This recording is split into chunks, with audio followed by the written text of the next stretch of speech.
I mean, yeah, it's great. There's so much hype coming into the series, and you never really know how it's going to play out. So, winning 3-0's hugely satisfying for many reasons, but particularly, I think a lot of the chat before the series is how evenly poised it's going to be, and to win it in straight sets, it doesn't get much better than that. Yeah, it doesn't look great. Don't know yet, but seeing someone on crutches doesn't really bode well for a test match a week away. Gazzy's pretty close to irreplaceable, but the ability to take breakthroughs but also control innings is really important. So it's going to be hard to replace, but we've got some guys who have already had a taste of international cricket, around the traps. Other guys have done really well in domestic cricket. I think it's been one of the benefits actually of the Sri Lankan tours, even West Indies, and a couple of these tours where we take a couple of spinners. You always, there's guys that can step in, and you feel like it's not going to be too overawing for them, overwhelming. Absolutely.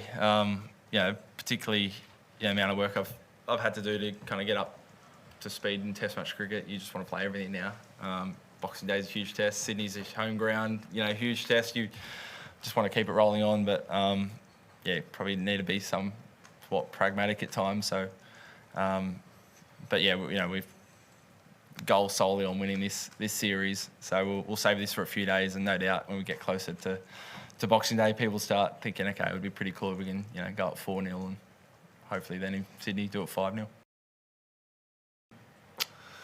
I think there's a lot of stuff that, as a team, as I said at the start of this, that we can actually take forward with us for the remaining games and into the future for other series that we've got.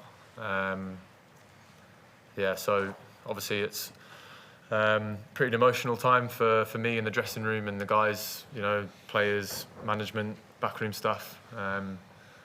When we sort of, get ourselves together and, speak about the game and, what we need to do in the remaining games here, I think we will take a lot out of this game and sort of go, this is how we can, maybe apply ourselves to give us a better chance of being a much more consistent cricket team.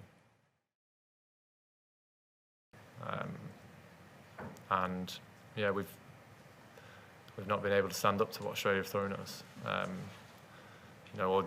All the training, all the hours that we've put into, our efforts building up to the series in Australia, even before in Australia, all the hours of, grafting in indoor schools and all that kind of stuff that we do. It's what you do out there that matters the most. We've not been able to stand up to the barrage of execution from Australia. Probably actually follows on from that, but you obviously committed to England a couple of months ago with a new deal that takes you up to 27. I'm just wondering if anything over the last month has sort of made you question your hunger or desire to play for this team and lead this team. Nope.